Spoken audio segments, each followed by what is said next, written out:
तो last lecture में हम लोगों ने सैंपल स्पेस के टाइप भी डिस्कस कर लिए थे, like infinite sample space and finite sample space. और इन्फिनिट सैंपल स्पेस के भी जो दो कैटेगरीज होती हैं, for instance discrete countable and uncountable, that is continuous sample space, ये डिस्कस किया था। और कॉन्टिन्यूअस सैंपल स्पेस की जो प्रॉब्लम होती हैं उसको हम कैसे ज्योमेट्रिकली उसकी एनालॉजी क्रिएट करते हैं कि जब सैंपल पॉइंट लीनियरली डिस्ट्रीब्यूटेड हैं तो लेंथ से, एंड जब टू डायमेंशनल डिस्ट्रीब्यूशन होता है तो एरिया से, और 3D में होगा तो वॉल्यूम से, और फिर कैसे प्रॉपर्टी निकालते हैं।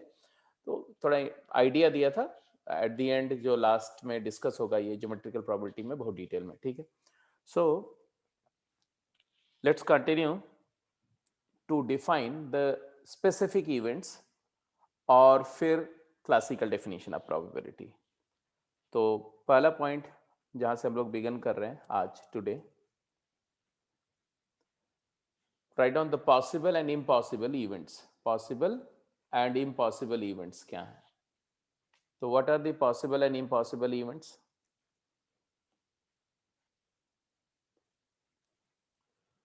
तो इफ कौन सी इवेंट पॉसिबल होगी? जिस इवेंट को कम से कम एक सैंपल पॉइंट फेवर कर रहा हो या सपोर्ट कर रहा हो। इसका मतलब है कि अगर इवेंट का जो स्पेस है, जो इवेंट सेट है, उसका सैंपल स्पेस के साथ कुछ इंटरसेक्शन है, इंटरसेक्शन नल सेट नहीं है, नॉन नल इंटरसेक्शन है, ओवरलैप है, तो वो इवेंट पॉसिबल होगी। और जिस इवेंट स्पेस का सैंपल स्पेस से इंटरसेक्शन नल सेट हो जाएगा वो इम्पॉसिबल होगी। तो आप लिख दो, if event set lies outside the sample space, outside means it doesn't have anything common with the sample space, then such event is called impossible. उस केस में इवेंट सेट नल सेट हो जाएगा, क्योंकि इवेंट सेट जो होता है बेटा, वो उसके अंदर जो एलिमेंट होंगे सैंपल पॉइंट ही होने चाहिए, ठीक है। और सैंपल पॉइंट सारे के सारे सैंपल स्पेस में होते हैं। तो अगर इवेंट सेट नल सेट हो गया तो इम्पॉसिबल है। उसकी प्रोबेबिलिटी क्या हो जाएगी? तो एन ऑफ ई जीरो हो जाएगा, तो प्रोबेबिलिटी जीरो हो जाएगी। जीरो प्रोबेबिलिटी मतलब it is impossible event. So if E1 is a subset of S, then it is called possible event. अब ये सबसेट में नल सबसेट नहीं होना चाहिए E1, ये ध्यान रखना है, ठीक है। और अगर E2 इंटरसेक्शन S5 हो गया, मतलब एक इवेंट E2 है जिसका सैंपल स्पेस के साथ इंटरसेक्शन 5 है, तो E2 एक इम्पॉसिबल इवेंट हो गई। इसके बाद दिखाएंगे mutually exclusive and non exclusive event. Mutually exclusive and non exclusive event. जैसे अगर मैं बोलूं कि पॉसिबल इम्पॉसिबल की अगर बात करूं, तो सपोज करो ये नंबर लाइन है और इस नंबर लाइन पर रैंडमली एक नंबर सेलेक्ट करी गई between 0 and 2। between 0 and 2 a number is randomly selected on the number line, समझ रहे हो ना, इस इंटरवल से। then what is the probability that it is a prime number? Probability that the chosen number is prime,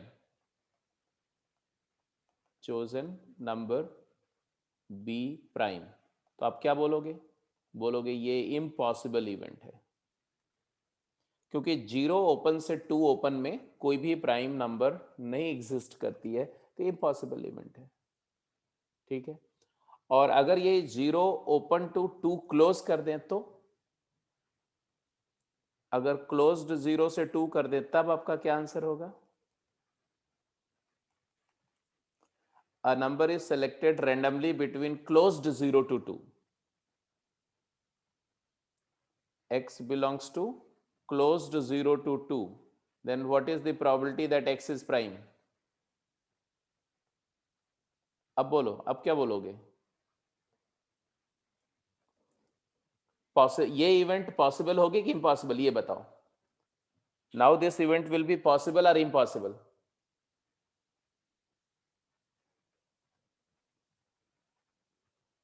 रीत, आरव, बोलो भाई। Possible होगी, ओके। तो मानसा ने बोला पॉसिबल होगी इस केस में, मीन्स एनी क्या होगा, एनी 0 से 2 क्लोज इंटरवल में एक ही प्राइम नंबर है 2, और एनएस क्या होगा, 0 से 2 क्लोज इंटरवल से अगर एक नंबर सेलेक्ट कर रहे हैं तो कितनी ऐसी नंबर्स हैं, how many numbers are there in 0 to 2, infinite. Then what will be the probability of the event E? 1 by infinite. Any 2 नहीं होगा, rather any 1 होगा, क्योंकि 2 तो एक नंबर है ना, 1 नंबर ऑफ एलिमेंट 1 होंगे, प्रोबेबिलिटी 1 by infinite 0 होगी। तो ये क्या है, तो आप बोलेंगे कि practically it is impossible, practically impossible,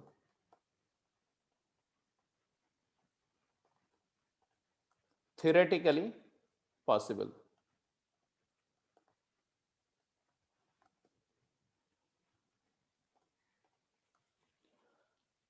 Why? Because although there is one element in the event set, but because the sample space is infinitely large, तो infinite में से एक का selection जो है वो next to impossible है, तो ये theoretically possible event होगी but practically impossible होगी, ये ध्यान रखना।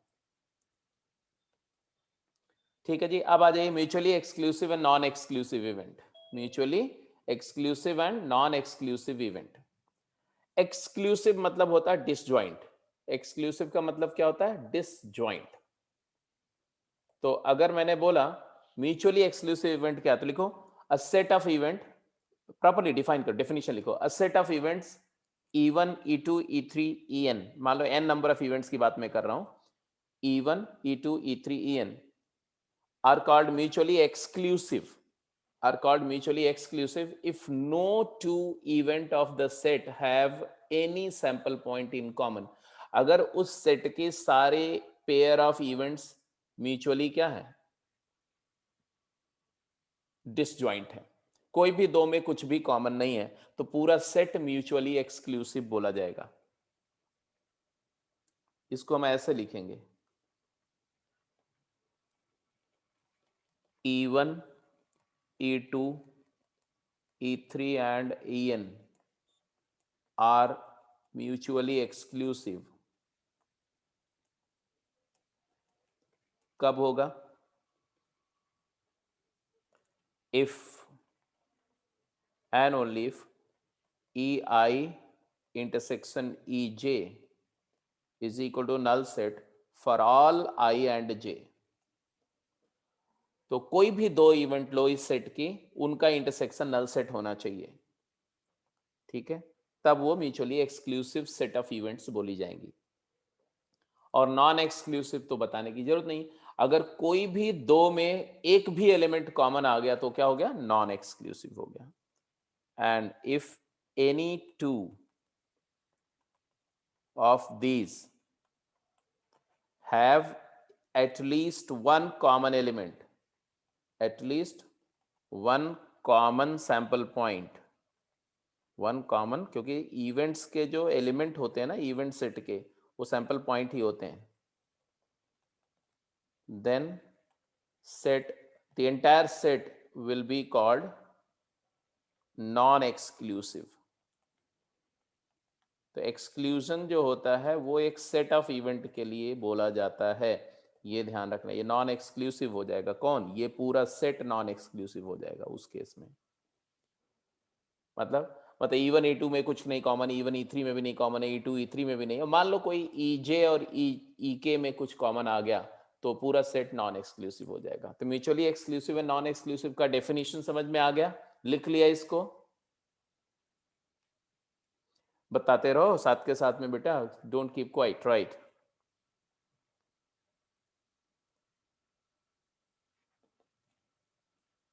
तो ये बात भी समझ में आ गई, एक्सक्लूसिव मतलब डिसजॉइंट। अब यहीं पर एक छोटा सा नोट लिख दो, for mutually exclusive, for mutually exclusive event, exhaustive मत लिखना, exclusive events occurrence of one event denies the occurrence of other. For mutually exclusive events, occurrence of one event denies the occurrence of other. ये एक बहुत ही important point है. ये exclusive है बेटा, यहाँ एग्जॉस्टिव नहीं लिखना, इसको सही कर दो. एक्सक्लूसिव के बारे में बात हो रही है. अभी मैं एग्जांपल भी दे रहा हूं. For example, in a toss of two coins, दो coins का टॉस किया. what is sample space? Sample space is HH, HT, TH and TT. And suppose I am talking of two events. Even both have same face. तो even जो event set होगा उसमें होंगे या तो दोनों हेड या तो दोनों tail. And let us talk of another event E2, right? तो E2 क्या है?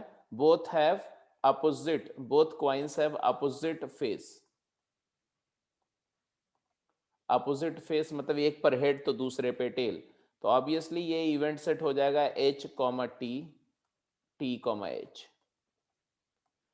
Now my question is, do you agree that E1 and E2 are mutually exclusive? Yes or no?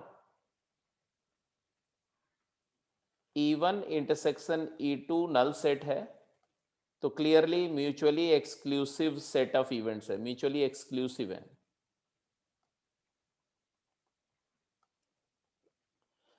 अब अगर आप बोलते हो कि ये दोनों इवेंट म्यूचुअली एक्सक्लूसिव हैं, तो don't you see that if someone says that even occurred, then automatically you'll get to know that E2 didn't occur. अगर कोई बोले, दो कॉइन को टॉस करे और बोले कि दोनों फेसेस सेम हैं, तो ये बात क्या समझ में नहीं आ जाती अपने आप की? इसका मतलब दोनों अपोजिट फेसेस नहीं है. बोलो yes or no. If it is declared that both faces are same, that automatically mean that both faces are not opposite. तो E1 का होना E2 को डिनाई करता है, E2 का होना E1 को डिनाई करता है. मानते हो कि नहीं मानते हो? इसका मतलब है कि E1 और E2 डिपेंडेंट हैं. अगर एक इवेंट का होना दूसरे इवेंट के होने को इन्फ्लुएंस कर रहा है, अफेक्ट कर रहा है, तो इसका मतलब दोनों म्यूचुअली डिपेंडेंट है. तो हमेशा याद रखो, mutually exclusive events are strongly dependent. तो लिख दो कहीं पर, यहीं पर ये नोट है, नोट, इंपॉर्टेंट नोट है. Mutually exclusive events, mutually exclusive events are strongly dependent. Strongly dependent.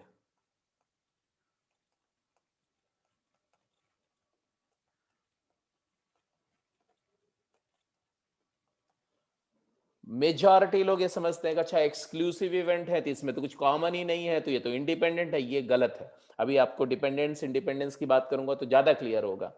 क्यों? क्योंकि एक का होना, एक E1 E2 एक्सक्लूसिव है तो फर्स्ट का होना दूसरी को डिनाई करता है, दूसरे का होना फर्स्ट को डिनाई करता है, तो आपस में एक दूसरे से डिपेंड कर रही है.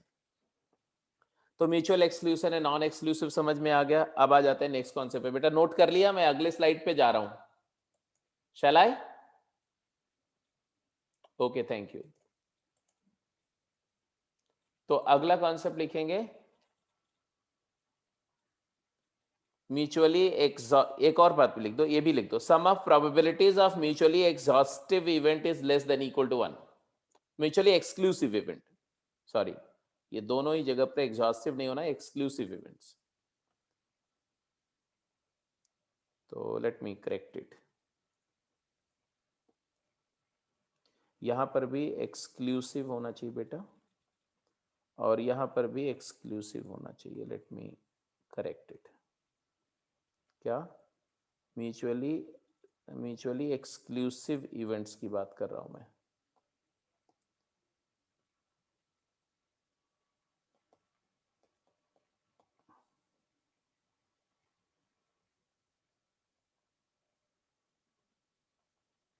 और यहां पर भी एक्सक्लूसिव इवेंट्स, मतलब एक्सक्लूसिव इवेंट की प्रोबेबिलिटी का सम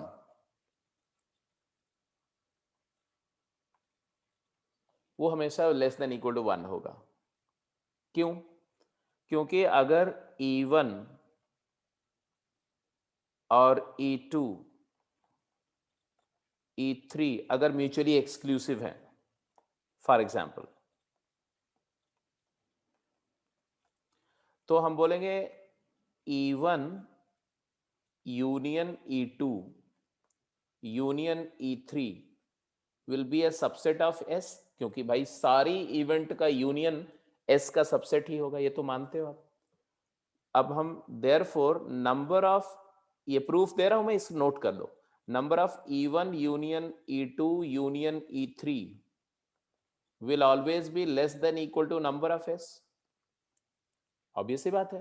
क्यों? क्योंकि जो सुपरसेट होता है उसमें ज्यादा नंबर ऑफ एलिमेंट होते हैं then the subset, and therefore divide by NS, NS से डिवाइड कर दो दोनों साइड, तो यहां आ जाएगा नंबर ऑफ E1, बिकॉज ये एक्सक्लूसिव है, डिसजॉइंट है, तो ऐड हो जाएगा number of E1 plus number of E2 plus number of E3 upon number of S is less than equal to 1, and therefore Ne1 by Ns, probability of E1 plus probability of E2 plus probability of E3 is less than equal to 1। ये proof हो गया।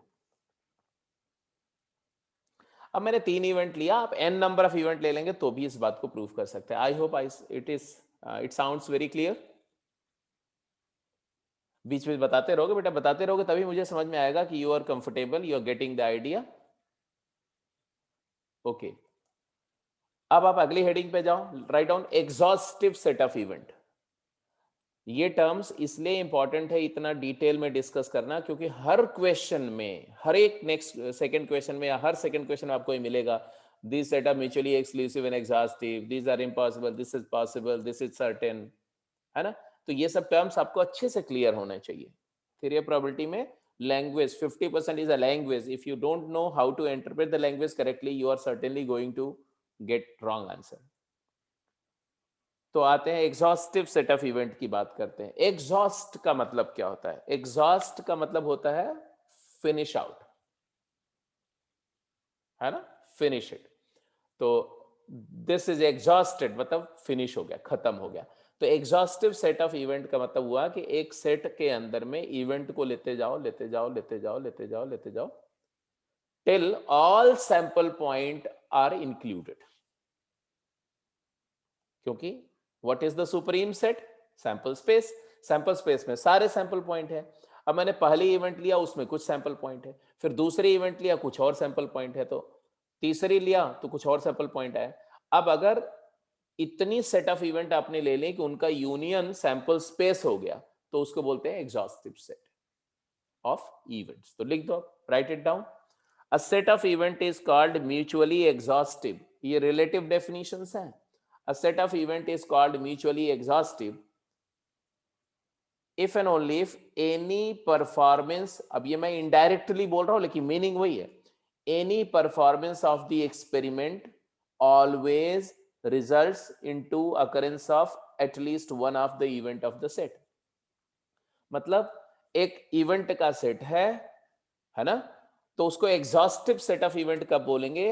तो बोल रहे हैं चाहे जब experiment को परफॉर्म करो उन्हीं इवेंट में से कम एक इवेंट का अकरेंस होगा। इसका मतलब है कि पूरे सैंपल स्पेस के जितने भी सैंपल पॉइंट हैं वो हियर एंड देयर इन्हीं इवेंट में इंक्लूड हो चुके हैं।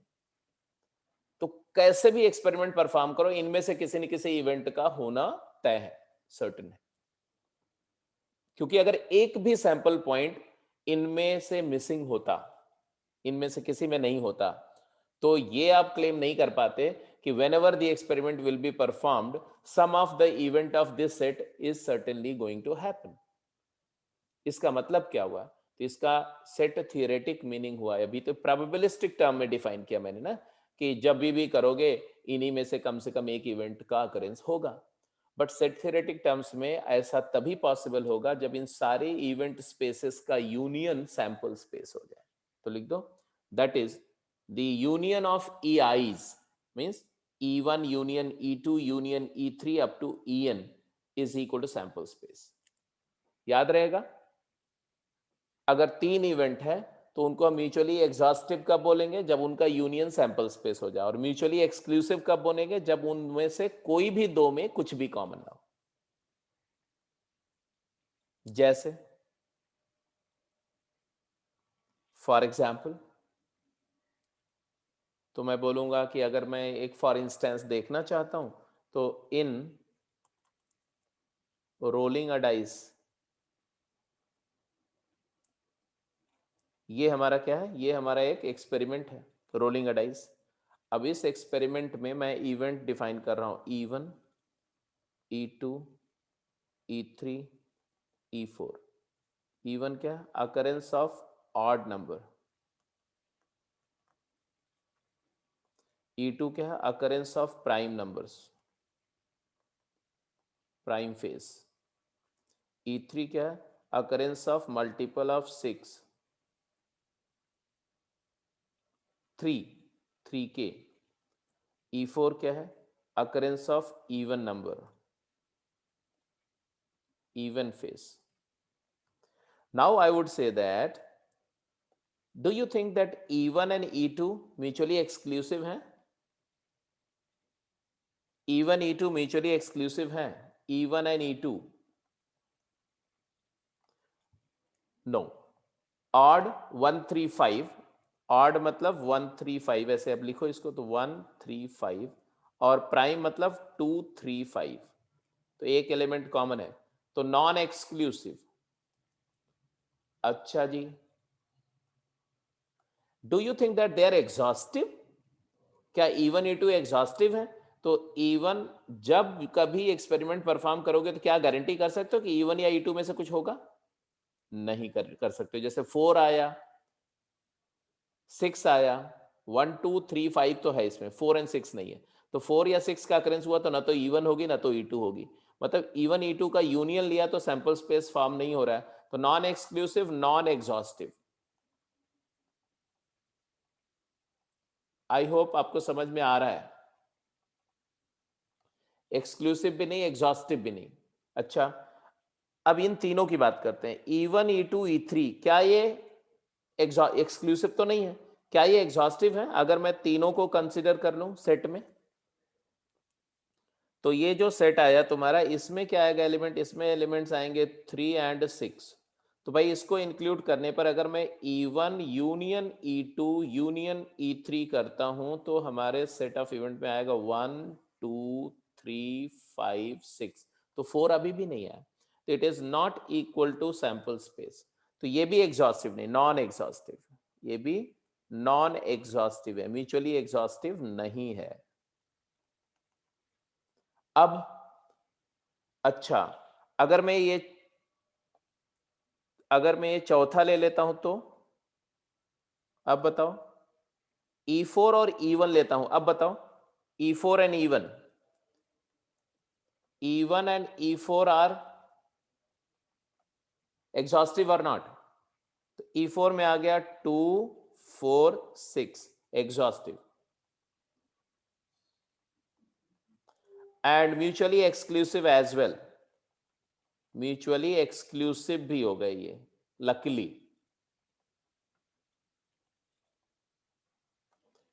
है ना? तो ये एग्जॉस्टिव भी है और एक्सक्लूसिव भी है। I hope now you understand what is the meaning of exclusive and exhaustive. अच्छा, अगर set of event mutually exhaustive हो जाएं, म्यूचुअली एग्जॉस्टिव हो जाएं, तो ऐसी इवेंट की प्रोबेबिलिटीज को ऐड करो तो 1 से कम तो नहीं आएगा। तो ये भी कहीं लिख दो नोट करके, the summation of probabilities of exhaustive set of events is always greater और equal to 1। Summation of probabilities of exhaustive set of event is always greater or equal to 1। तो ये बात इंपॉर्टेंट है। Sum of probabilities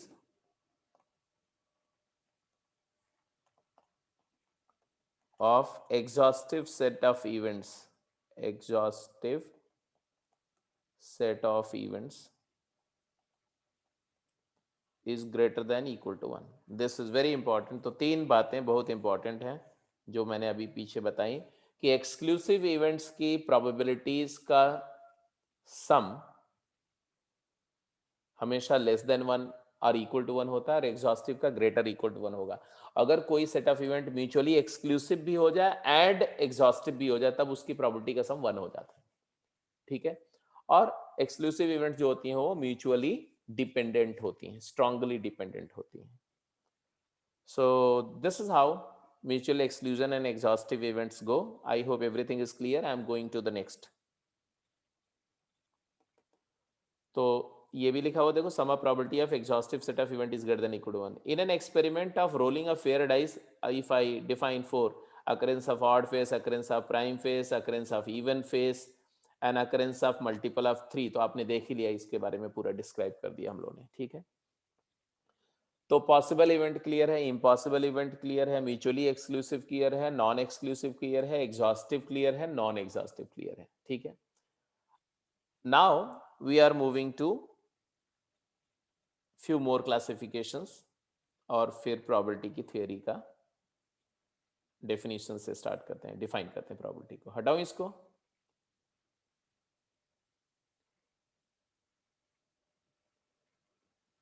हाँ, तो इसमें pair हुआ था E1 E2 पेयर जो है वो नॉन एग्जॉस्टिव था, E2 E3 भी नॉन एग्जॉस्टिव था, E1 E3 भी नॉन एग्जॉस्टिव था. नो, E1 E3 एग्जॉस्टिव था, ऑड एंड इवन वाला. अब आप बेटा लिखें कॉम्प्लीमेंट्री इवेंट्स.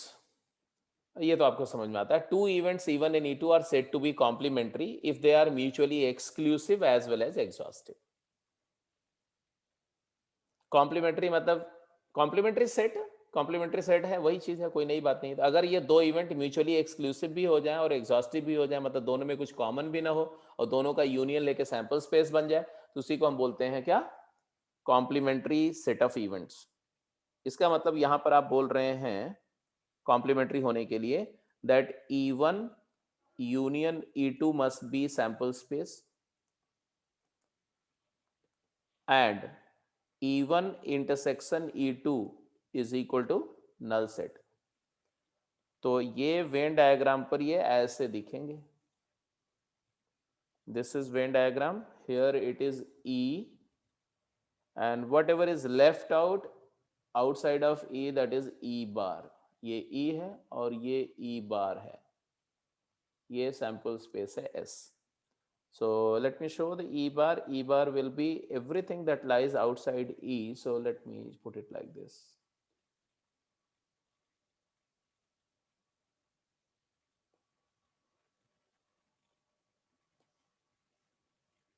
ये तुम्हारा E bar हो गया.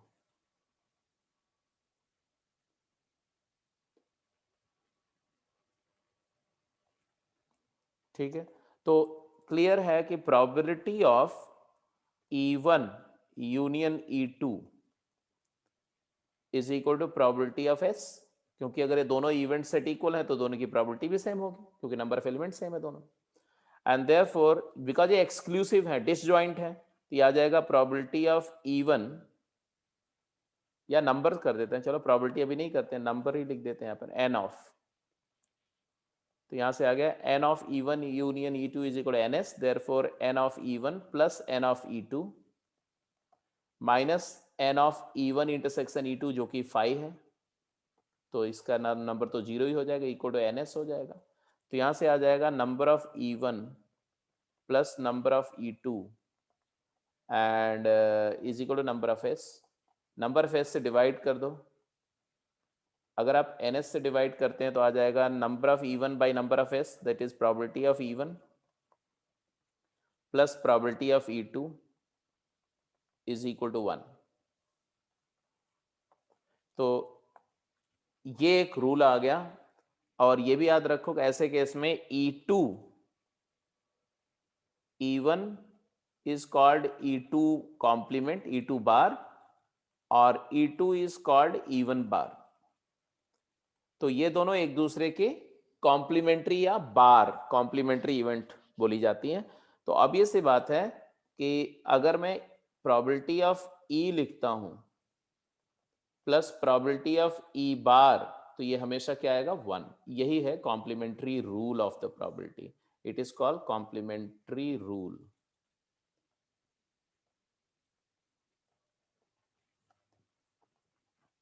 मतलब दो इवेंट्स अगर म्यूचुअली एक्सक्लूसिव एंड एग्जॉस्टिव हैं, मतलब अगर दो इवेंट कॉम्प्लीमेंट्री है एक दूसरे की, तो उनकी प्रोबेबिलिटीज का सम हमेशा 1 होगा। तो आप लिख दो summation of the probability of the complementary event is always 1। Summation of the probabilities of the complementary event is always 1। ये भी याद रखने का बहुत इंपॉर्टेंट बात है, क्योंकि बहुत सारे क्वेश्चन को हम लोग कॉम्प्लीमेंट्री मेथड से करते हैं। ठीक है, तो कॉम्प्लीमेंट्री इवेंट भी क्लियर हो गई। तो mutually exclusive, non exclusive, exhaustive, non exhaustive and complementary. ठीक है, जो कॉम्प्लीमेंट्री इवेंट होती हैं वो म्यूचुअली एक्सक्लूसिव भी होती हैं और एग्जॉस्टिव भी होती हैं, इसीलिए इन दोनों की प्रोबेबिलिटी का सम 1 हो गया। एनी डाउट सो फार? यहां तक जितनी बातें मैंने बताई वो क्लियर हो गए? क्लियर हो गया तो यस। अगर कहीं पर भी कोई डाउट है, सिंगल डाउट भी है बेटा, तो यू कैन रजिस्टर नो।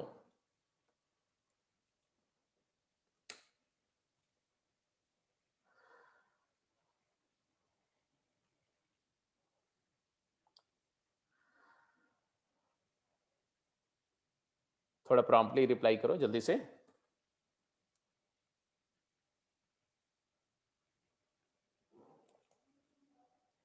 चलो ठीक है, तो नोट कर लिया इसको, मैं आगे चल रहा हूं। कॉम्प्लीमेंट्री इवेंट के आगे की बात करते हैं।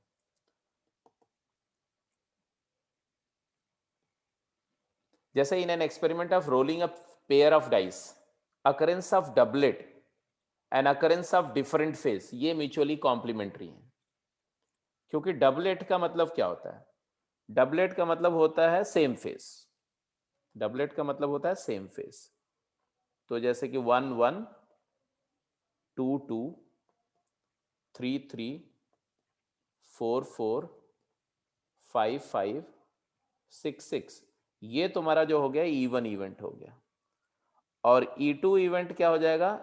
एवरीथिंग एल्स, लाइक 1 3 1 4 से लेके 1 1 2, है ना, 1 2 1 5 1 6, ऐसे 2 3 4, ऐसे जो कुछ भी है, तो ये क्या हो गया? कॉम्प्लीमेंट्री इवेंट है, जिसमें डिफरेंट फेसेस होने चाहिए दोनों में। तो ये म्यूचुअली कॉम्प्लीमेंट्री इवेंट्स है। एक का होना, कॉम्प्लीमेंट्री इवेंट में क्या होता है? If E1 and E2 are complementary, then occurrence of E1 denies occurrence of E2 and non occurrence of E1 certifies occurrence of E2। ये नोट करके लिख देंगे। occurrence of one denies the occurrence of other and non occurrence of one certifies the happening of other। क्योंकि अगर exclusive है ना, तो भी एक का होना दूसरे को डिनाई कर देता है। तो यहां पर कॉम्प्लीमेंट्री में उससे एक स्टेप आगे जाएंगे कि फर्स्ट इवेंट, किसी भी एक इवेंट का होना दूसरी का डिनायल है, और उसका नहीं होना दूसरी का सर्टिफिकेशन है, सर्टेनिटी है दूसरे का कि फर्स्ट नहीं होगी तो सेकंड होगी, क्योंकि उसके अलावा तीसरी कोई इवेंट नहीं है। Hopefully you are done. ये लास्ट लाइन लिख दो, ये बहुत इंपॉर्टेंट है।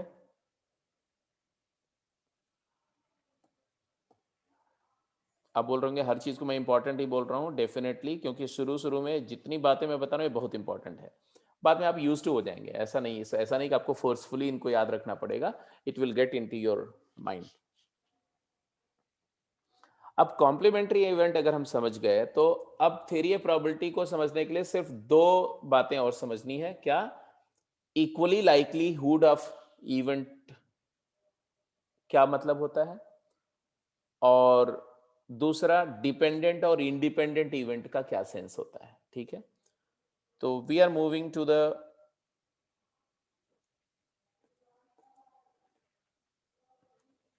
Those articles. अब जैसे एक थोड़ा टेस्ट कर लेते हैं आपका इस पर। Write the complementary event of the event given below in a toss of 3 coins. 3 coins हैं। E1 occurrence of at least one head, occurrence of at least one head, occurrence of at most 2 head.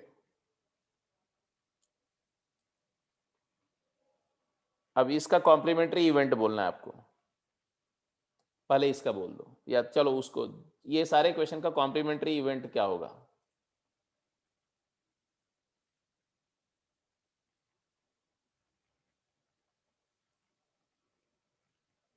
Let me see how many of you can write.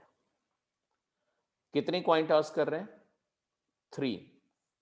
Occurrence of at least 1 head, कम से कम एक head का होना, अकर करना, तो even बार क्या होगा?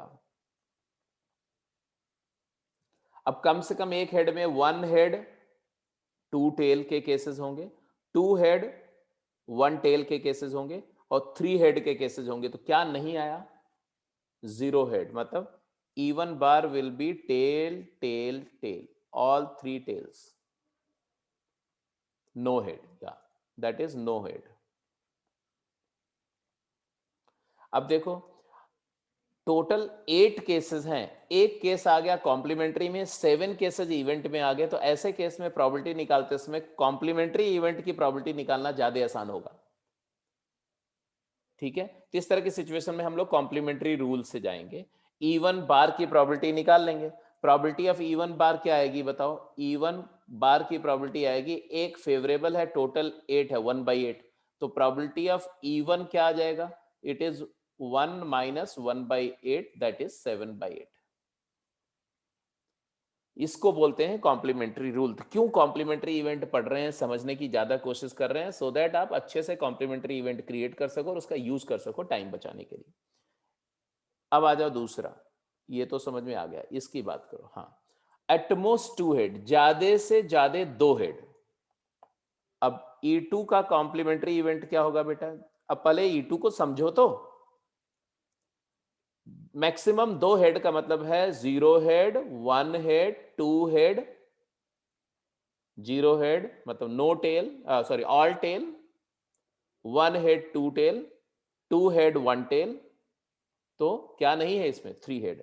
तो all head, H H H, 3 heads. Well done, well done. तो प्रोबेबिलिटी ऑफ E2 जो होगा वो क्या होगा? 1 माइनस प्रोबेबिलिटी E2 बार, तो वो भी वही आएगा, 7/8. तो E1 भी समझ में आ गया, E2 भी समझ में आ गया. फिर आगे अगला क्वेश्चन बोल रहे हैं, इन इन अ ड्रॉल ऑफ 3 बॉल्स, 3 बॉल्स ड्रॉ कर रहे हैं, out of a bag that contains so and so things. मतलब एक बैग है बेटा, और उस बैग के अंदर में बोल रहे हैं क्या क्या है? अलग अलग कलर की बॉल है. 3 रेड बॉल है, 4 ब्लू बॉल्स हैं, और 5 ग्रीन बॉल्स हैं. 5 ग्रीन बॉल्स भी हैं उसी बैग में. अब इस बैग से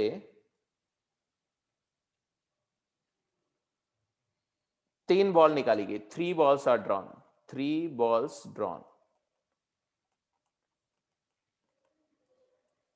देन इवेंट है at least 2 of same colour, at least 2 same colour.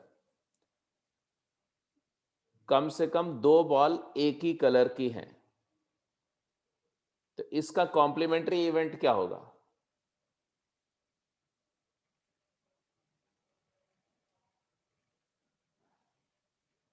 तो इसमें क्या है, इसमें क्या क्या पॉसिबिलिटी है इवेंट में? कम से कम 2 सेम कलर की हैं. मतलब ऑल सेम कलर, या 2 सेम कलर एंड 1 डिफरेंट. क्या नहीं है? तो इवन बार को क्या लिखोगे? Even bar is all 3 different, all 3 different in colour. Clear है? समझ में आ रही बात कि नहीं?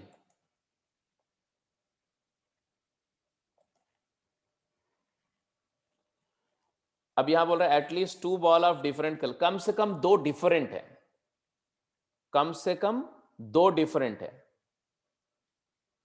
तो उसका E2 बार क्या हो जाएगा? All same, all same, all of same colour, same in colour. ऐसे आपको कॉम्प्लीमेंट्री इवेंट को पहचानना, आइडेंटिफाई करना सीखना होगा, आना चाहिए। तो केयरफुल रहना पड़ेगा, गलत इंटरप्रिटेशन बहुत आसानी से हो जाते हैं।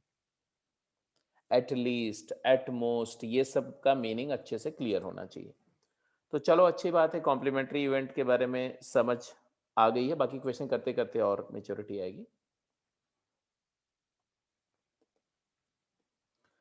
Dependent and independent event, dependent and independent event. अब दो या दो से ज्यादा इवेंट हैं, तो उन इवेंट्स को एक दूसरे पर डिपेंडेंट कब बोलेंगे, ये डिफाइन करने जा रहे हैं हम। दो इवेंट एक दूसरे पर डिपेंडेंट कब होती हैं, जब किसी एक का होने से दूसरा इन्फ्लुएंस होता हो। तो किसी एक के होने या नहीं होने से अगर दूसरे इवेंट के होने या नहीं होने की प्रोबेबिलिटी चेंज होती हो, तो इसको बोलते हैं कि दोनों डिपेंडेंट है। तो लिख दो, a set of two or more events are called independent. Independent define कर रहे हैं if and only if occurrence or non-occurrence of one affects, influences the occurrence oblique non-occurrence of the rest, at least one of the remaining। तो अगर किसी एक event का होना या उसका नहीं होना किसी दूसरी इवेंट, उसी सेट की किसी दूसरी इवेंट के होने या नहीं होने को इन्फ्लुएंस नहीं करता है, अफेक्ट नहीं करता है, तो हम बोलते हैं कि वो set of event mutually independent है।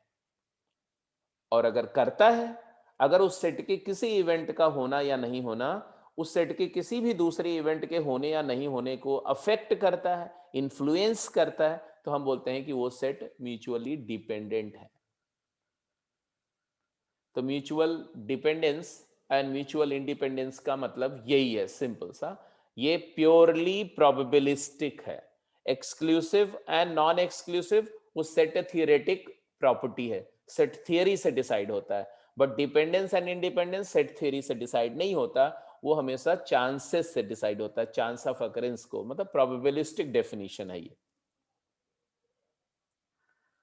इन an experiment of tossing two coin, दो कॉइन को टॉस कर रहे हैं, ठीक है। अब बोल रहे हैं कि अकरेंस ऑफ सेम फेस एक है, दूसरा है HHTT, ये आ गया, इस इवेंट का स्ट्रक्चर आ गया। इसी तरह से अकरेंस ऑफ अपोजिट फेस, तो उसमें आ गया HTTH। अब ये दोनों इवेंट म्यूचुअली एक्सक्लूसिव है। ये डिपेंडेंट है कि इंडिपेंडेंट? फर्स्ट इवेंट E1 का होना सेकेंड इवेंट को इन्फ्लुएंस करता है या नहीं करता है?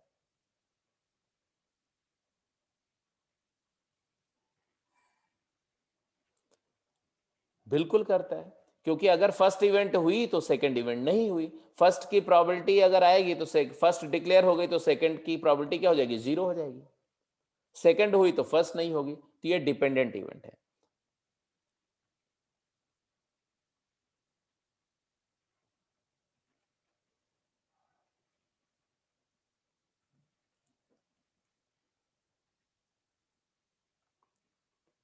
इसी तरह से E1 E2 डिपेंडेंट इवेंट है because happening of E1 denies the happening of E2। Happening of E1 denies the occurrence of E2। In an experiment of throwing a dice, एक डाइस थ्रो कर रहे हैं, occurrence of prime number and occurrence of even face other than 2। तो obvious सी बात है कि ये डिपेंडेंट इवेंट है। अकरेंस ऑफ प्राइम नंबर मतलब 2 3 5, occurrence of even number other than 2 मतलब 4 एंड 6। तो ये दोनों स्ट्रांगली डिपेंडेंट हैं क्योंकि एक्सक्लूसिव हैं। तो ये पहले भी मैंने बताया था, स्ट्रांगली डिपेंडेंट।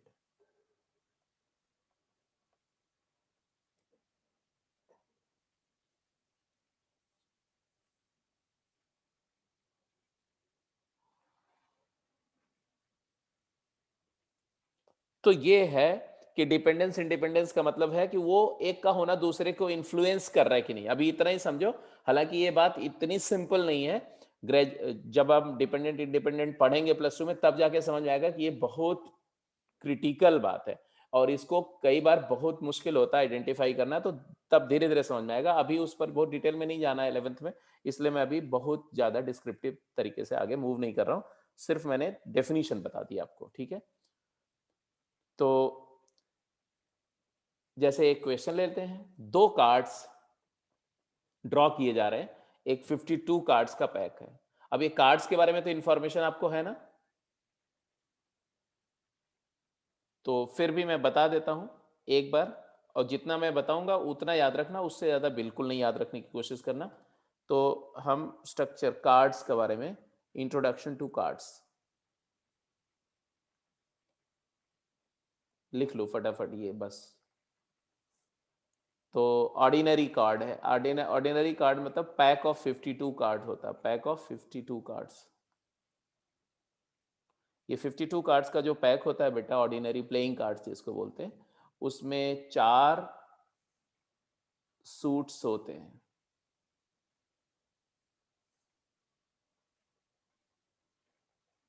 4 सूट्स, 4 सेट्स या सूट्स बोलते हैं इसको। कौन कौन से? हार्ट, डायमंड, स्पेड, क्लब, ये 4 सेट्स होते हैं। तो ये इसमें से जो ये 4 मैं बता रहा हूं आपको, वो हार्ट मतलब ऐसा, डायमंड मतलब आप जानते हैं ऐसा, ऐसा शेप होगा, स्पेड मतलब ऐसा, और क्लब मतलब ऐसा, ठीक है। ये दोनों ब्लैक कलर के होते हैं और ये दोनों रेड कलर के होते हैं, रेड कार्ड्स होते हैं। तो ये रेड है, ब्लैक है, मतलब कलर आपको पता होना चाहिए। अब इसके बाद में आता है अगला जो टर्म जो आपको पता होना चाहिए, आपसे पूछा जाएगा क्वेश्चन में, वो होता है just to know about the denomination. ये तो सेट्स हो गए, 4 सूट्स हो गए। अब डिनोमिनेशंस की बात करते हैं। डिनोमिनेशन मतलब उसका नंबर, आइडेंटिफिकेशन। तो each set has 13 denominations, 13 type के कार्ड होते हैं हर एक सेट में। 13 डिनोमिनेशन में क्या क्या है? तो एक है एस, एस मतलब 1, इक्का बोलते हैं जिसको। फिर किंग, क्वीन एंड जैक। ये जो 4 हैं इनको हम फेस कार्ड भी बोलते हैं, फेस कार्ड। और ये जो ये है, इनको कोर्ट कार्ड भी बोलते हैं, कोर्ट कार्ड। और इसके अलावा जो डिनोमिनेशंस होते हैं उसमें कोई फेस वेस नहीं बना होता है, वो सीधे सीधे 2 3 नंबर कार्ड होते हैं, 3 4 5 6 7 8 एंड 9 एंड 10। तो ये हो गया 10 से लेके, 1 से लेके 10 तक। देखो एक का 1 हो गया, तो 1 2 3 4 10, तो ये 10 हो गया, 10 + 3 13। यही 13 डिनोमिनेशन हार्ट में भी होंगे, यही 13 डायमंड में होंगी, यही स्पेड में भी होंगी, यही क्लब में भी। ठीक है, इतनी बातें आपको पता होनी चाहिए। इसके अलावा जैसे कि कोड कार्ड पता गया, फेस कार्ड पता चल गया है ना, ठीक है। और एक कभी कभी नेव कार्ड की बात करते हैं, नेव कार्ड्स। तो नेव कार्ड का मतलब है कि क्वीन, जैक एंड एक और जैक, ABCDEFGHINJ।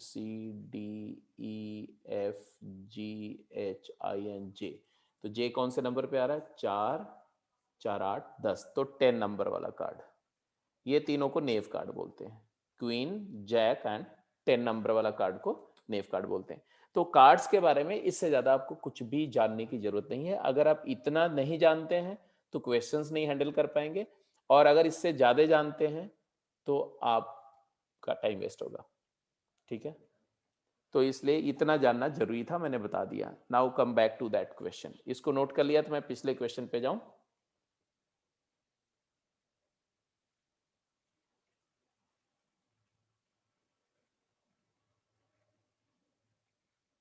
ठीक है,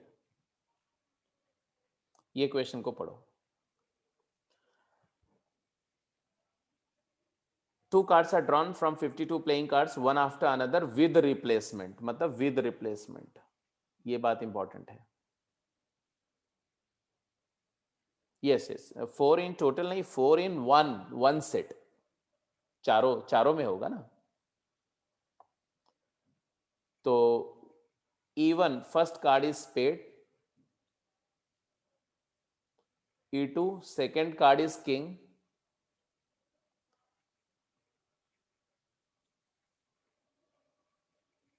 E1 first card is king, E2 second card is also king. बताना है आपको one after another with replacement बोला गया। Then state whether following pair of events are independent oblique dependent. First card spade है, second card king है। अगर हम card को निकाल के और फिर से प्लेस कर रहे हैं, इसका मतलब है कि it is as good as कि पहला कार्ड स्पेड है तो उसकी प्रोबेबिलिटी भी वही आएगी, और फर्स्ट रिप्लेस करने के बाद सेकंड कार्ड अगर किंग है तो प्रोबेबिलिटी सेम रहेगी, उसकी प्रोबेबिलिटी में कोई चेंज नहीं आएगा। तो ये क्या है, ये दोनों क्या होंगे, इंडिपेंडेंट पेयर होंगे। क्योंकि जब आपने कार्ड को ड्रॉ किया, देखा, फिर वापस रिप्लेस करके शफल कर दिया, तो दूसरे इवेंट की प्रोबेबिलिटी फर्स्ट वाले कार्ड क्या आया इससे इंफ्लुएंस नहीं होगी। लेकिन अगर बोला विदाउट रिप्लेसमेंट,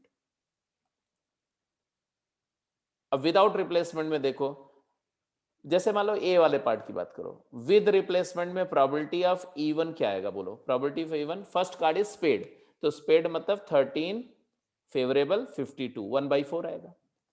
और प्रोबेबिलिटी ऑफ E2 क्या आएगा, बिकॉज आपने कार्ड को रिप्लेस कर दिया, तो कितने कार्ड है 52, और उसमें किंग कितने हैं 4, तो प्रोबेबिलिटी क्या होगी 4/52, दैट इज 1/13। तो अगर मैं फर्स्ट इवेंट के बारे में ना बोलूं, सीधे एक कार्ड ड्रॉ किया तो किंग होने की प्रोबेबिलिटी तो यही आती, मतलब पहले के होने से दूसरे के होने पर कोई फर्क नहीं पड़ा। ओके, लेकिन लेकिन अगर मैं विदाउट रिप्लेसमेंट की बात करता हूं, ये तो विद रिप्लेसमेंट था ना, विद रिप्लेसमेंट। अब विदाउट रिप्लेसमेंट की बात करते हैं, विदाउट रिप्लेसमेंट अब क्या होगा, पहला कार्ड ड्रॉ किया, उसके स्पेड होने की प्रोबेबिलिटी क्या है 1/4। अब सेकेंड कार्ड ड्रॉ किया, उसके किंग होने की प्रोबेबिलिटी क्या है, तो ये डिपेंड करेगा, क्योंकि जो कार्ड आपने निकाला स्पेड था, उसको वापस नहीं डाला। अगर वो अगर वो स्पेड का किंग ऑफ स्पेड हुआ, जो पहला कार्ड आपने ड्रॉ किया अगर वो स्पेड का किंग रहा, तो एक किंग कम हो गया, तब प्रोबेबिलिटी आएगी 3/51, क्योंकि एक कार्ड भी तो कम हो गया। और अगर वो नॉन किंग हुआ तो 4/51। तो इसका मतलब है कि ये E2 की प्रोबेबिलिटी इस बात पे डिपेंड करेगी कि पहला वाला इवेंट क्या था, इवन इवेंट क्या थी, इवन किंग ऑफ स्पेड था या नॉन किंग ऑफ स्पेड था। स्पेड में भी दो कैटेगरी हो गई ना, स्पेड का किंग या स्पेड का अदर कार्ड, तो दोनों से अलग अलग आ रहा है। इसका मतलब है कि E1 पर E2 डिपेंड कर रही है। तो जब आप देख के निकालते हो, जब आप रिप्लेस नहीं करते हो, तब प्रोबेबिलिटी चेंज हो जाती है, तो इसको बोलते हैं डिपेंडेंट इवेंट।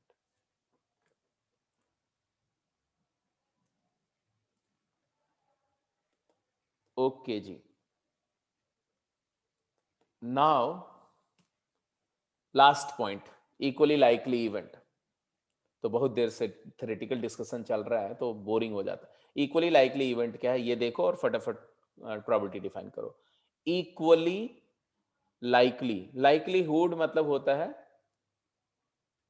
लाइकली मतलब होता है हैपनिंग, ठीक है। इक्वली लाइकली मतलब इक्वल चांस ऑफ हैपनिंग, ठीक है। तो इक्वली लाइकली इवेंट का मतलब क्या होता है, तो लिखेंगे a set of events are called equally likely, a set of events are called equally likely if we have no reason to argue that any one event of that set has better chance of occurrence than the other. So if I do not find any reason to say that one of the event of the set has more likelihood than the other, then the event is called equally likely event.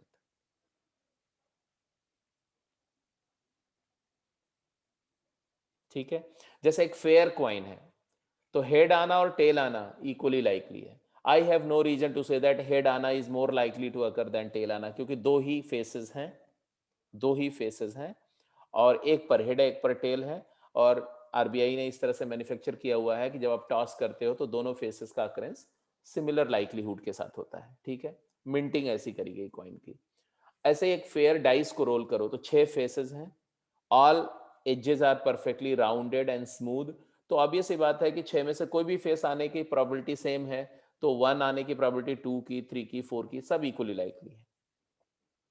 But just imagine करो कि एक dice है जिसके 2 faces पर 1 है और 3 faces पर 2 लिखा हुआ है और एक फेस पर 3 लिखा हुआ है. अब क्या यहां भी 1 2 3 इक्वली लाइकली होगा? नो. समझ रहे हो मेरी बात को? तो इक्वली लाइकलीहुड का मतलब क्या है, मैंने बता दिया कि a set of events are called equally likely if we find no reason to place such argument that any one of them has more और fair better chance than the other. जैसे कि सीलिंग फैन, दो option है. Ceiling fan एक लगा हुआ है आपके सीलिंग पे, या तो वो अटैच रहेगा या तो गिर जाएगा. क्या ये दोनों इवेंट इक्वली लाइकली हैं? नो. क्यों इक्वली लाइकली नहीं? इसके दो रीजंस हैं. एक कि अगर इक्वली लाइकली होता तो आधे टाइम पर वो अटैच रहता, आधे टाइम पे गिर जाता, मतलब है कि बार बार गिरता रहता. पहली बात, ऐसा नहीं हुआ. आप देख रहे हो महीनों से, सालों से वो ऐसे अटैच्ड है. इसका मतलब it is more chances to not to fall than to fall on the ground. दूसरा, I have a reason to say that the fan remain attached with the ceiling or getting down is not equally likely because the attempts and arrangements has been made to let it be attached with the ceiling not to fall. तो नहीं गिरने के लिए बायस किया गया, उसको गिरने के लिए बायस नहीं किया गया है, उसको क्लैम्प किया गया हुआ, पूरा जुगाड़ लगाया गया है, बहुत अच्छे से मैनेज किया गया है सो दैट वो गिरे नहीं. सारे प्रयत्न किए गए हैं कि वो फैन जो सीलिंग से अटैच्ड है वो अटैच रहे, गिरने के नहीं गिरने के लिए बायस्ड. तो इक्वली लाइकली नहीं. तो जहां कहीं कहीं भी मेरे पास रीजन होगा आर्ग्यू करने का, वहां मैं बोलूंगा कि इक्वली लाइकली नहीं है. If I have no reason to say, then that means all the outcomes are equally likely. That's it. So same number of sample point will favour all of them. Equally likely कब होगा? जब सारे event के number of sample point same होंगे. इसका मतलब उनका cardinal number same होगा, तो उनकी प्रोबेबिलिटीज भी क्या हो जाएगी? सेम हो जाएगी. In an experiment of throwing a fair dice, in an experiment of throwing a fair dice, occurrence of even number, occurrence of prime number, occurrence of odd number. आप फटाफट बताओ कि ये इक्वली लाइकली है या नहीं है. क्विक, जल्दी से. आर दे इक्वली लाइकली और नॉट?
हाँ बेटा क्या देखा, अकरेंस ऑफ इवन नंबर 2 4 6 है ना, 3 फेवर कर रहे हैं इसमें। Occurrence of prime number 2 3 5 3 favour. Occurrence of odd number 1 3 5 3।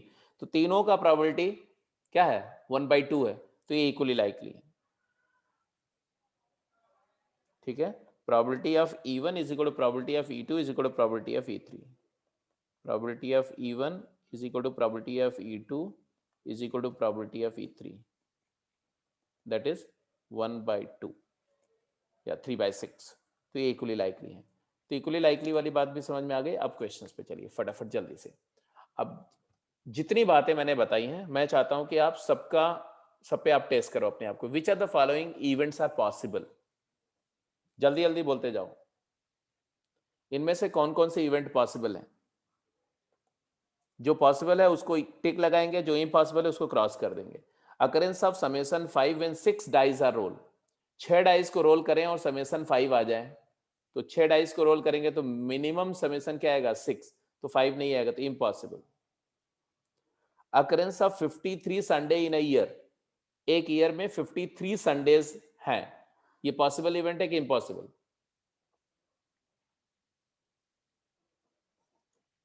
ये इवेंट पॉसिबल है या इम्पॉसिबल? फटाफट बोलो, इतना टाइम नहीं लगाना इसमें। एक ईयर में कितने वीक होते हैं? 1 year consist of 52 weeks plus 1 और 2 डेज, क्योंकि ईयर या तो 365 डेज का होगा या लीप ईयर हो गया तो 366 डेज होगा। हाँ, तो अब ये सी बात है कि एक या जो 2 डेज हैं वो उसमें एक संडे हो सकता है ऑब्वियसली। ठीक है, तो ये पॉसिबल इवेंट है। अगला, occurrence of 32 days in a randomly chosen month, impossible event है। Occurrence of 4 jack consecutively 4 cards are drawn from well shuffled pack of 52 card without replacement, possible event है। पॉसिबल इवेंट है भाई। उसकी probability, पहला Jack आने की probability 4/52, दूसरा Jack आने की प्रोबेबिलिटी 3/51, तीसरा जैक आने की प्रोबेबिलिटी 2/50, चौथा जैक आने की प्रोबेबिलिटी 1/49। तो ऑल्दो ये बहुत कम है, probability is very small, but it is possible. तो एनीवे पहला क्वेश्चन हो गया। दूसरे क्वेश्चन पे जाओ क्विक जल्दी से।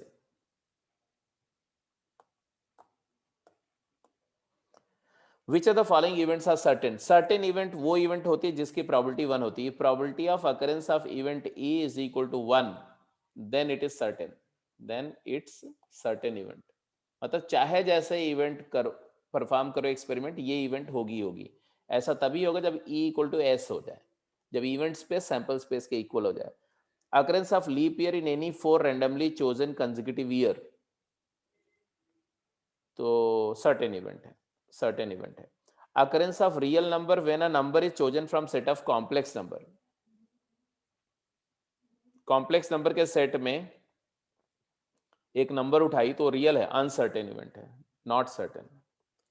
Occurrence of complex number when a number is chosen from set of real number, every real number is a complex number, every real number is a complex number, so it is a certain event.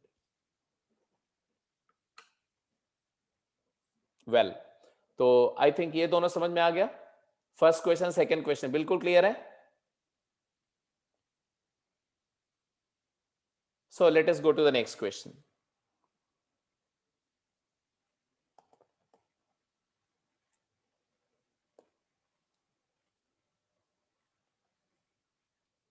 अब ये question को अभी करना नहीं आपको, ठीक है, इसको आप सिर्फ, अब मैं ग्रुप पे डाल दूंगा, उसको आराम से सोच करके फिर नेक्स्ट क्लास में आंसर करना, ठीक है। जस्ट इसका अगर आप स्क्रीनशॉट लेना चाहो तो ले सकते हो, अदरवाइज इसको अभी नहीं करना, आपको सोच समझ करके आंसर देना है, बाद में डिस्कस करूंगा मैं।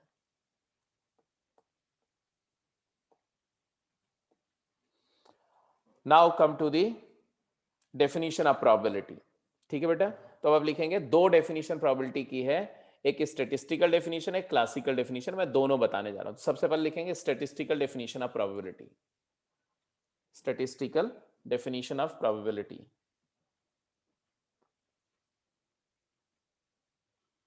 तो ये बिकॉज इस पर बेस करके क्वेश्चन आपको ज्यादा आएंगे नहीं, तो इसलिए इसको फटाफट जल्दी से लिख लो। क्या है? इफ द सैंपल स्पेस, या ऐसा लिखो, इफ ट्रायल समझते हो ना, ट्रायल, जब किसी एक्सपेरिमेंट को एक ही कंडीशन में बार बार रिपीट किया जाता है तो उसको बोलते हैं ट्रायल। तो आप लिखने के लिए ट्रायल पहले लिख लो। If an experiment is repeated under again and again under similar circumstances many times, then we say that trials are being made। तो trials का मतलब है एक ही स्टेटमेंट, एक ही एक्सपेरिमेंट को सिमिलर फिजिकल कंडीशंस में बार बार रिपीट करना, जैसे कॉइन को बार बार टॉस करना, डाइस को बार बार थ्रो करना, एक ही डाइस को आइडेंटिकल कंडीशंस में, तो उसको बोलते हैं ट्रायल्स आर बीइंग मेड। अब मान लो किसी एक्सपेरिमेंट के एन बारी ट्रायल किए गए, एन ट्रायल किए गए, जैसे एक कॉइन लिया, उसको एन बारी टॉस किया, ठीक है, और out of n trials r number of times head आया, तो हेड आने की प्रोबेबिलिटी क्या होगी? R by n. तो यही बात मैं यहां पर स्टेटिस्टिकली हम लोग बता रहे हैं। क्या? Trials are made to know the relative chance of occurrence of events. Trial क्यों किए जाते हैं? तो किसी पर्टिकुलर इवेंट के होने के चांसेस को जानने के लिए विज विज अदर्स, ठीक है। अब क्या है chance of occurrence? Statistically probability क्या है? तो आप लिखेंगे, सॉरी सॉरी सॉरी, हाँ, तो आप क्या लिखेंगे? If out of n trials made, an event E, an event E has occurred R number of times, R number of times, then अब समझो कितने ट्रायल किए गए? n ट्रायल किए गए, और उस out of n trial event E का अकरेंस कितनी बार हुआ? R नंबर ऑफ टाइम्स हुआ, R number of times. Then probability of occurrence of E is defined as R over N। Is it true? बोल रहे हैं नो। जैसे कि अगर आप एक क्वाइन लो और उसको एक बार टॉस करो, हेड आ गया, तो एक बार टॉस किया तो N की वैल्यू 1 हो गई और R की वैल्यू भी 1 हो गई, तो प्रोबेबिलिटी 1 हो गई। तो आप ये नहीं बोल सकते एक टॉस करके कि हेड आ गया तो हेड आना सर्टेन इवेंट है। Are you getting my point? Head आने की प्रोबेबिलिटी 1 है, नहीं। अच्छा, अगर कॉइन को 2 बार ही टॉस करो, तो कई बार आप देखो, करके देखो, दोनों बार हेड आ जाता है, तो इसका मतलब ये नहीं है कि प्रोबेबिलिटी 1 हो जाएगी, मतलब हेड आना सर्टेन इवेंट है, मतलब ये नहीं बोलेंगे कि टेल तो है ही नहीं इसमें, ठीक है। तो ये R बाय एन प्रोबेबिलिटी होगी, लेकिन कब? तो यहां लिखेंगे limiting value of limit n approaches infinity. मतलब इवेंट E की probability number of times event has happened upon total number of trials provided the number of trials is very very large. तो अगर आप किसी क्वाइन को 10 बार toss करो और 5 बार head आता है, तो आप ये नहीं बोल सकते कि क्वाइन फेयर है। अगर आप 10 बार टॉस करो और 7 टाइम्स टेल आ गया, तो आप ये भी नहीं बोल सकते कि हेड आने की प्रोबेबिलिटी टेल से कम है, क्योंकि here we are taking very less number of trials। So when do we say, when do we be able to conclude something about the happening of the two events head or tail? When the number of trials are very very large। आप experiment करके देखा गया, आप खुद करके देख लेना कि अगर आप 2 बार टॉस करते हो तो हो सकता है दोनों बार हेड आ जाए, बट अगर 4 बार टॉस करते हो तो चारों बार हेड आ जाए, ऐसा बहुत कम लाइकली है, लेस लाइकली है। बट अगर आप 4, लेकिन हो सकता है, लेकिन अगर आप 100 टाइम्स टॉस करो तो ऐसा नहीं हो सकता कि 100 टाइम्स हेड आ जाएगा। आप देखोगे कि हेड और टेल आना जो है वो कुछ मान लो 40 हेड आ गया तो 50-60 टेल आ गया, ऐसा हो सकता है। बट अगर आप 1000 टाइम टॉस करोगे तो हेड और टेल और क्लोज आ जाएगा। अगर आप मिलियंस टाइम टॉस करो तो आधा आधा हो जाएगा लगभग। तो ये experimentally you can perform and see. तो इसलिए बोला गया if number of trials is infinitely large, then the number of times the event occurred divided by total number of trials is the probability of occurrence of event। this is called statistical definition of probability। क्या है ये? statistical definition of probability। ये याद रखना आप, ठीक है। Although इसकी जरूरत आपको पड़ेगी नहीं ज्यादा, समझने के लिए सिर्फ बताया. If out of n trials of an experiment an event E happened r times, then the probability of happening of that event E is denoted as r by n, where n is tending to infinity. Means number of trials is infinitely large or very large. मतलब जब sample space बहुत बड़ा होता है तब हम बोलते हैं कि probability of event E is r by n. या जब आपको पहले ही पता हो कि सारे सैंपल पॉइंट इक्वली लाइकली हैं, है ना, जब ये पता हो कि सारे सैंपल पॉइंट इक्वली लाइकली हैं, तब वहां पर आप number of sample point in favour by number of sample point against लिख सकते हो.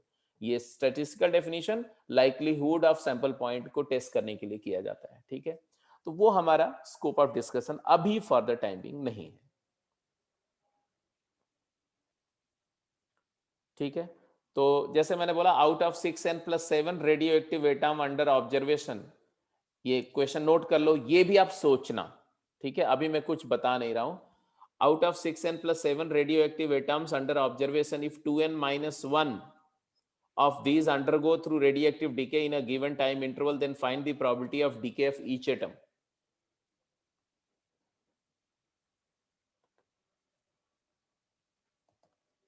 ठीक है, तो ये कुछ है स्टैटिस्टिकल डेफिनेशन और उस पर बेस करके कुछ. अब ये जो डेफिनेशन मैंने बताई, इससे आप कितना समझ पाए वो यहां से है कि आप इसको करोगे तो ऐसे लिखोगे कि probability of the decay of each atom is equal to limit n going to infinity. क्या, कितने ट्रायल्स किए गए, जितने एटम्स को आप ऑब्जर्व कर रहे हो, और कितने डीके हुए, 2n-1.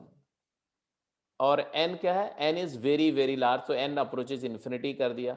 फिर हमने इसको ऐसे लिखेंगे n गोइंग टू इन्फिनिटी, क्या, n से डिवाइड कर दो तो 2-1/n अपॉन 6+7/n. और फिर n टेंडिंग टू इन्फिनिटी करेंगे बेटा, तो ये भी जीरो हो जाएगा, ये भी जीरो हो जाएगा, तो प्रोबेबिलिटी आ जाएगी 2/6, दैट इज 1/3. समझ रहे मेरी बात को? बट रिमेंबर वन थिंग, अगर n की वैल्यू मैं 10 ले लूं, मतलब मैं बोलूं कि 67 एटम्स को मैं ऑब्जर्व कर रहा हूं, और हमने देखा कि 19 डीके कर गए. 67 एटम्स को ऑब्जर्व करके मैंने देखा कि 19 डीके कर गए, तो हम क्या बोल सकते हैं कि probability of event E is equal to 19/67? नहीं बोल सकते.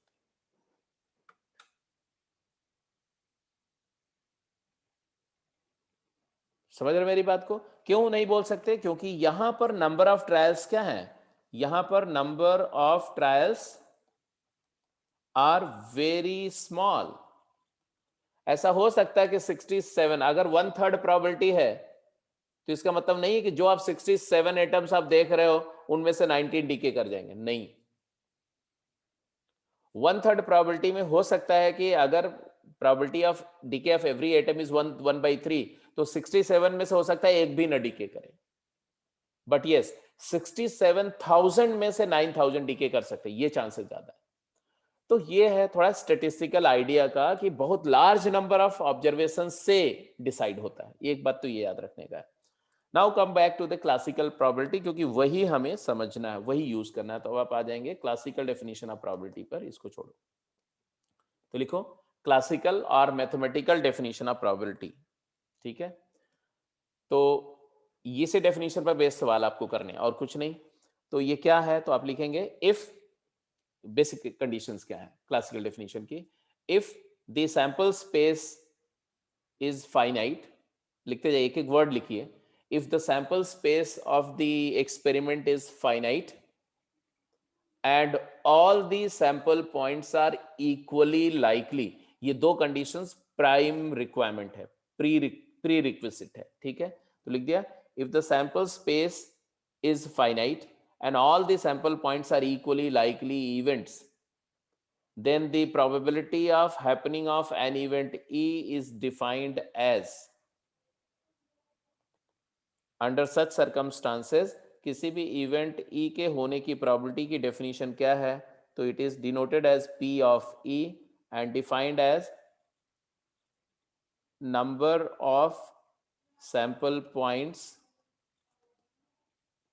in favor of E divided by number of total sample points.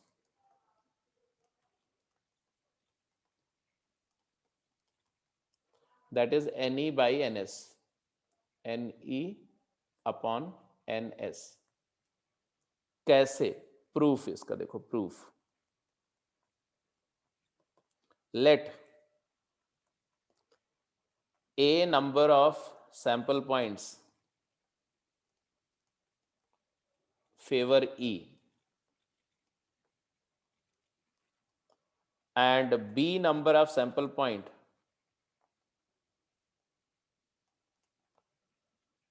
against E, and let K be the probability of each sample point. क्योंकि हमने बोला कि सारे सैंपल पॉइंट्स इक्वली लाइकली हैं, मतलब सारे सैंपल पॉइंट की प्रोबेबिलिटी सेम है. हर एक की प्रोबेबिलिटी मैंने के एज्यूम कर लिया. इसका मतलब है कि प्रोबेबिलिटी ऑफ ई क्या हो गया? ए इंटू के हो गया. K A number of times. Probability of E bar क्या हो जाएगा? नहीं होने के लिए कितने सैंपल पॉइंट अगेंस्ट में है? बी. हर एक की प्रोबेबिलिटी के है तो के प्लस के बी टाइम्स बी के हो गया. और आप सभी जानते हो कि प्रोबेबिलिटी ऑफ ई और प्रोबेबिलिटी ऑफ ई बार का सम 1 होना चाहिए. तो इसका मतलब है ए के प्लस बी के क्या होना चाहिए? 1 होना चाहिए. यहां से के की वैल्यू क्या आ गई? 1 अपॉन ए प्लस बी आ गया. And therefore probability of event ई क्या आ गया? तो ई इवेंट के होने की प्रोबेबिलिटी आ जाएगी A K, that is equal to A upon A plus B. A क्या है? Number of event, number of element in E, और ये क्या है? एनएस.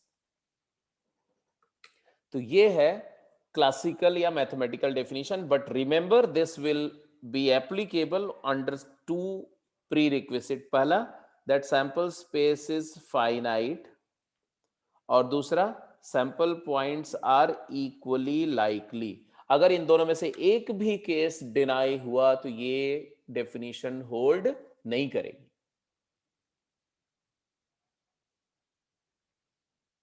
तो पहली बात तो याद रखना है कि ये डेफिनेशन हमेशा नहीं होल्ड करेगी. अब इससे रिलेटेड कुछ कुछ छोटे छोटे पॉइंट फटाफट लिख दो. तो डेफिनेशन क्लियर है. अब probability of an event lies between 0 and 1. Probability of an event lies between 0 and 1 clear है, क्योंकि number of E is a subset of S. Number of E की वैल्यू 0 से बड़ी होगी और एनएस से लेस होगी, और अगर आप एनएस से डिवाइड कर दो तो प्रोबेबिलिटी ई 0 से 1 प्रूव हो गई. दूसरी बात, probability of sure event is always unity. अगर कोई इवेंट सर्टेन इवेंट है तो ई इक्वल टू एस हो जाएगा, तो N E by N S 1 हो जाएगा, तो उसकी प्रोबेबिलिटी 1 हो जाएगी. अच्छा, प्रोबेबिलिटी ऑफ इम्पॉसिबल इवेंट, तो एन ई 0 हो जाएगा, तो उसकी प्रोबेबिलिटी 0 हो जाएगी. Summation of probability of an event and its complementary event is unity. इतनी बात तो आपको डिस्कस हो ही चुकी है ना. Probability of E plus probability of E bar is equal to 1. क्यों? क्योंकि E union E bar is equal to S and E intersection E bar is equal to 5. Therefore probability of E union E bar is 1. तो probability of E plus probability of E bar is equal to 1 prove कर चुके हैं. तीसरी बात, जो set theory के rules हैं वो यहाँ भी इक्वली एंड उसी तरह से एप्लीकेबल हैं. सेट थियोरी में एक रूल था बेटा, याद करो, कि अगर एक इवेंट ई है और इवेंट E1 और E2 दो इवेंट है मान लो, है ना, तो हम क्या बोलते थे? अगर E1 और E2 के बारे में, क्या number of E1 union E2 क्या बोलते थे? It is equal to number of E1 plus number of E2 minus number of E1 intersection E2, और divide this entire equation by N S. N of S sample space के नंबर से divide कर दो तो क्या आ जाएगा? N E1 union E2 by N S. is equal to n of E1 by ns plus n of E2 by ns plus n of E1 intersection E2 by ns।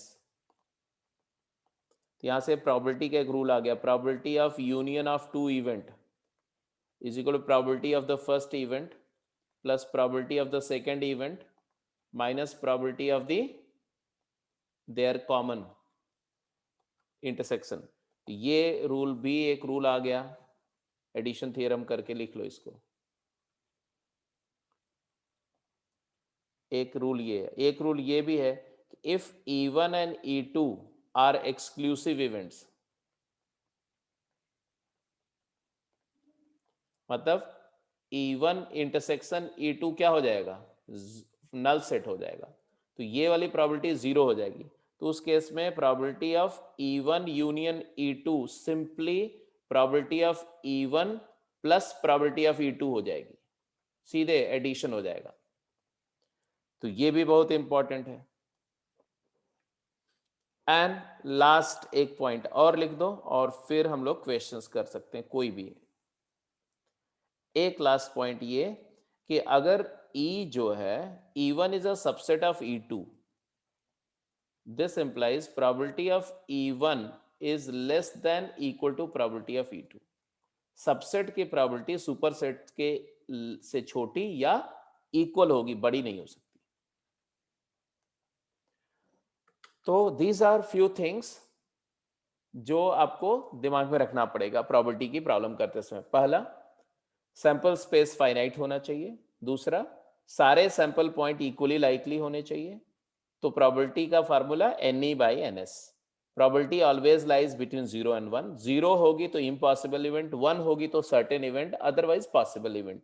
0 से ज्यादा है तो पॉसिबल इवेंट है। Summation of probability of the event and complementary event is always 1। जितने भी set theory के rules हैं वो प्रोबेबिलिटी पर डायरेक्टली एप्लीकेबल होंगे। अगर E1 E2 का सबसेट है तो सबसेट की प्रोबेबिलिटी सुपरसेट से हमेशा लेस या इक्वल होगी। So keeping these things in mind we can try out any question, any question.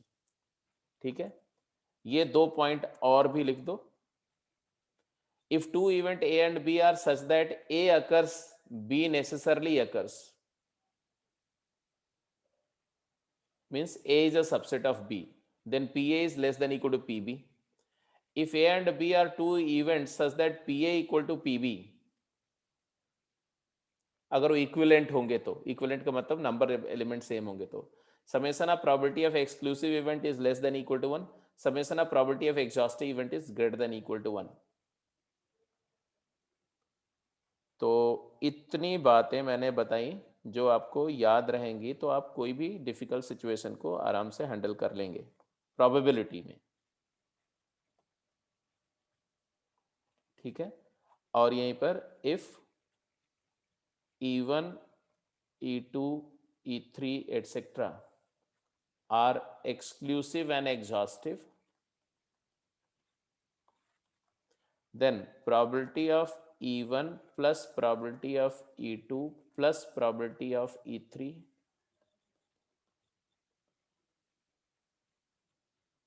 will be equal to 1. Exclusive less than equal to 1, exhaustive greater than equal to 1, दोनों हो गया तो equal to 1।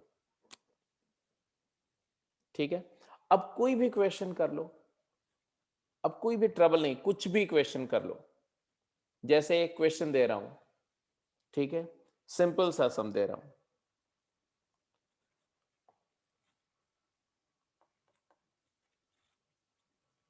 Out of first 50 natural numbers, a number is selected randomly, a number is randomly chosen. Find the probability that it leaves remainder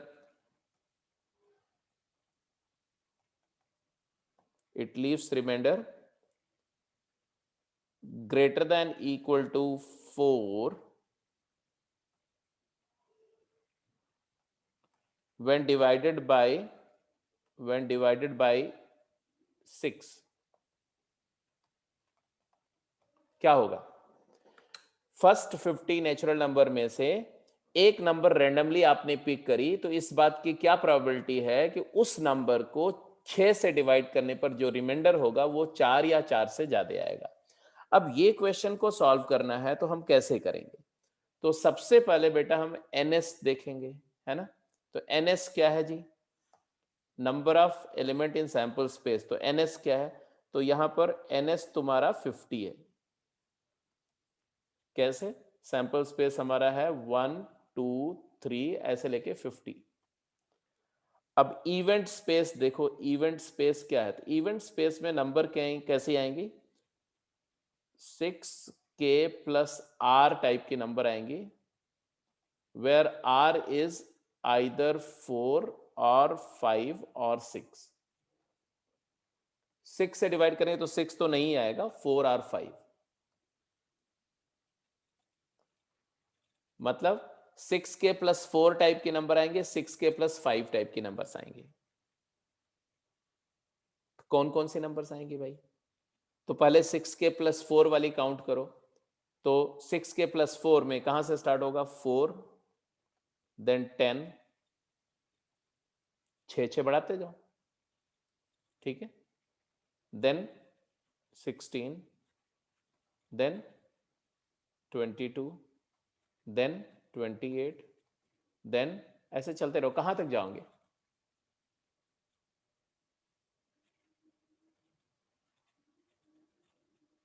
बोलो। 46 तक?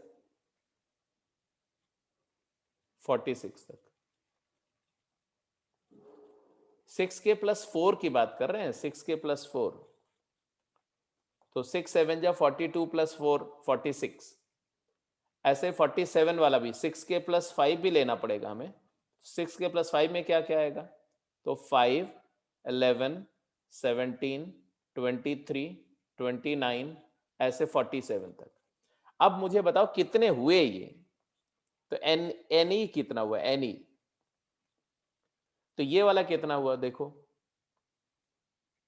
तो k की value 0 से start किया तुमने और k की वैल्यू 7 पे खत्म किया।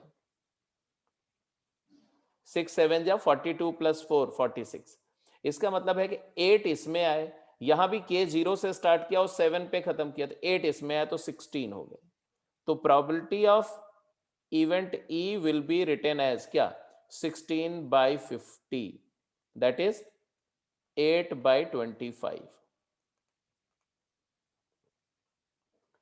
अब ये तब है क्योंकि हमने रैंडमली एक नंबर पिक करी है, तो सारे नंबर का सिलेक्शन, किसी भी एक नंबर को सिलेक्ट करने की प्रोबेबिलिटी क्या है? 1/50। हर एक नंबर की प्रोबेबिलिटी क्या है चूज होने की? 1/50। तो 16 फेवर कर रही हैं 50 में से, तो 16/50 मतलब 8/25 प्रोबेबिलिटी आ गई। समझ में आ रही बात कि कैसे ये फार्मूला अप्लाई हो रहा है? एक बार बेटा मुझे कंफर्म करो सभी लोग।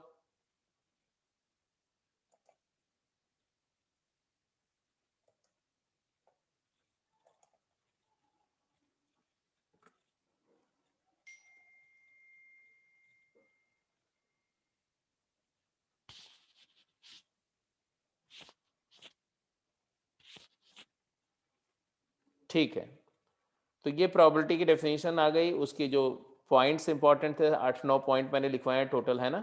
वो सारे पॉइंट्स बिल्कुल बहुत इंपॉर्टेंट है, तो उसको नोट करके रखेंगे। और फिर हम अब कोई भी प्रॉब्लम आप प्रोबेबिलिटी पे ट्राई कर सकते हैं यूजिंग दीज कॉन्सेप्ट्स, ठीक है? तो आज की क्लास में हम लोग प्रॉब्लम्स ज़्यादा नहीं करें, सिर्फ समझ ही रहे थे अभी भी, ठीक है? फिर भी जैसे ये 2 क्वेश्चन है, ये 2 क्वेश्चन करके और आज की क्लास को यहीं पे कंक्लूड कर दो। A coin is tossed 3 times. Determine the probability of following event. 3 बारी कॉइन को टॉस किया, 3 बार, ध्यान से सुनो। 3 बारी कॉइन को टॉस किया या एक ही कॉइन को 3 बारी टॉस किया, एक ही बात होती है। 3 कॉइन को टॉस करना भी वही बात हो गई। तो एनएस क्या हुआ? एनएस एनएस हो गया 2 क्यूब, दैट इज 8। एक कॉइन को 3 बार टॉस कर रहे हैं, head head head head tail head, ऐसा करके 8 होंगे टोटल, ठीक है, एनएस। एनी क्या होगा? एन इवन,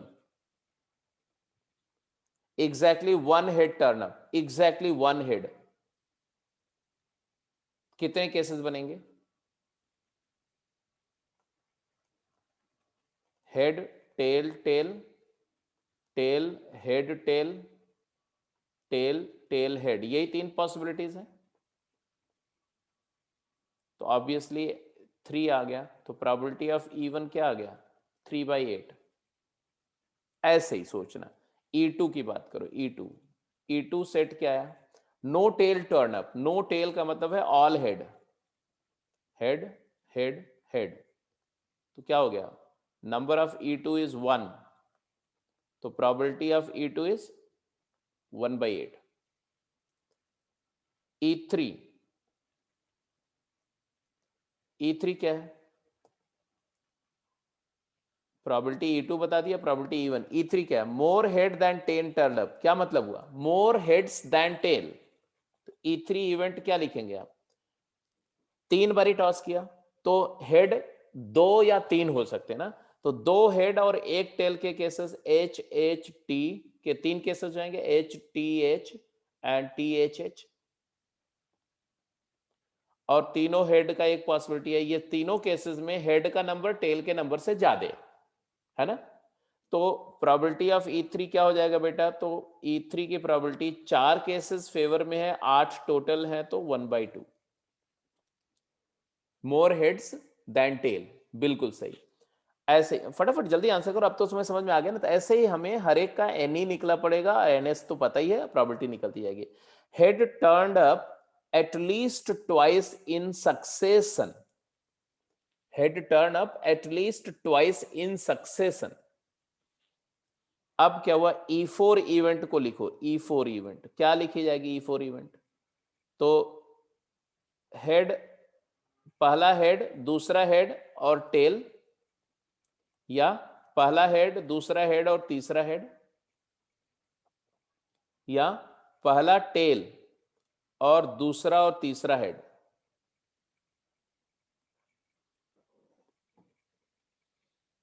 ये तीनों केसेस में हेड कम से कम 2 बार सक्सेसिवली आ रहा है, और कोई पॉसिबिलिटी हो सकती क्या? नहीं हो सकती। तो प्रोबेबिलिटी ऑफ E4 जो है वो हो गया 3 फेवरेबल है, 8 टोटल है, 3/8। ये भी क्लियर हो गया।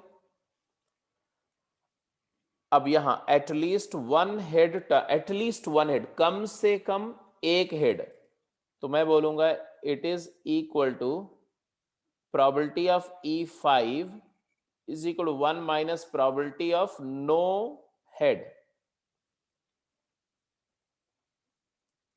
that is 1 minus 1/8, that is 7/8। Directly जाओगे तो ऐसे लिखोगे कम से कम एक हेड, तो ये टेल टेल टेल को छोड़ के बाकी सब कुछ तो 7 केसेस फेवर में होंगे, 7/8 डायरेक्ट भी लिख सकते हो।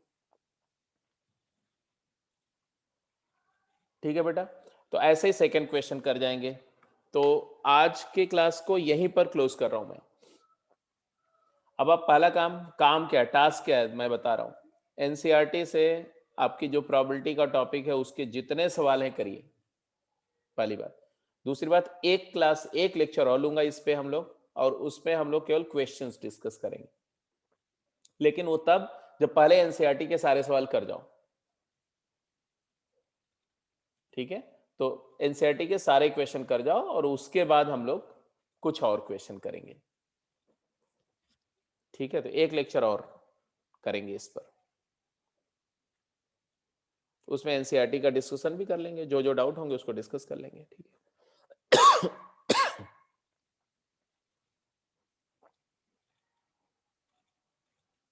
ठीक है,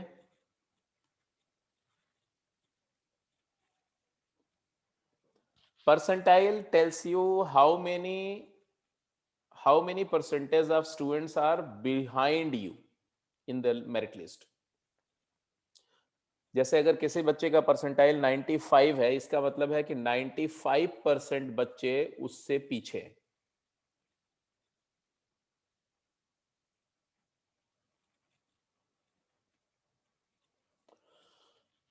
मतलब उससे कम स्कोर किए हैं वो। चलो ठीक है बेटा, आज की क्लास को यहीं पर क्लोज करते हैं।